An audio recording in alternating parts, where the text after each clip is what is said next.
Filter Free with Tahara Renee Christie. In between the streams, I am going to have a little bit of time here to chat with you all about the fight or flight mentality that many of us go through when we're experiencing trauma in our lives, or when we're having a defeated mentality when trauma occurs. It could be previous trauma that is now being triggered by an event in your life, or just a lack of accountability for the output of your emotional instability during circumstances that seemingly are impossible for you to manage. So I am encouraged by the many episodes that I've had in my life to know that there is an end to that level of drama that it brings to your own life when you don't deal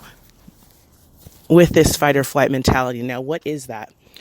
The fight or flight mentality suggests when trauma happens, when a circumstance happens that frustrates you or hurts you or makes you feel outside of what would be balance in your life, extreme anger, extreme rage, extreme sadness, depression, anxiety, any of those buzz terms, but those feelings are just overwhelming, is usually caused by something that's happened that you haven't found the stability to manage in an effective way.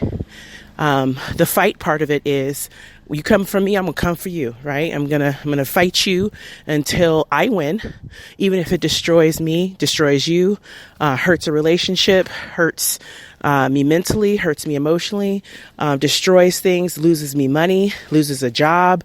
Whatever the outcome, doesn't matter. You're gonna fight to the death of something, or even someone. Those are kind of mentalities that lead people to hurt other people or kill people. It's a very dangerous way to fight back when you're hurting, but so many of us do it. This is why we all love reality TV. We all watch it thinking, oh, at least that's not me. But what you don't know is you're absorbing that energy, and so it actually can become you. And many of us do take on those characteristics unbeknownst to us, because your eyes, your ears, and your mouth are all places of consumption.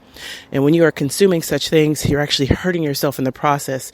I'm not saying don't do it. Do you? You can do whatever you want to do. If you listen to my last podcast, do whatever you want. But just understand that there are ramifications and repercussions as a result of those things that we consume and those three outputs. That's number one. So avoid the fight mentality, because it's detrimental to your and everyone around you's health. And then, of course, there's the flight mentality. Flight just means you're out. You don't want to deal with it. You're not going to talk to the person. You're not going to deal with the situation. You're just going to be quiet. And that usually leads to passive aggressive behavior, which means I'm not going to say nothing. But as soon as somebody says one thing to me, then you start to fight. You're going to pop off, right? And so both are extremes on the pendulum of behavior. And the pendulum is, those balls that tick-tock back and forth. One goes extremely to the left and one goes extremely to the right. Well, the goal is, of course, to be somewhere in the middle. Now, we all have emotions. We all have highs and lows, ups and downs. As a woman, I know I probably have more than the average other person, just because women are emotional beings, and we tend to feel things vibrantly and intensely. And so the goal is to maintain your peace. And the way to do that is remaining present in the moment, allowing yourself to feel how you feel. But just because you're feeling how you feel doesn't make anyone else responsible for experiencing that feeling with you.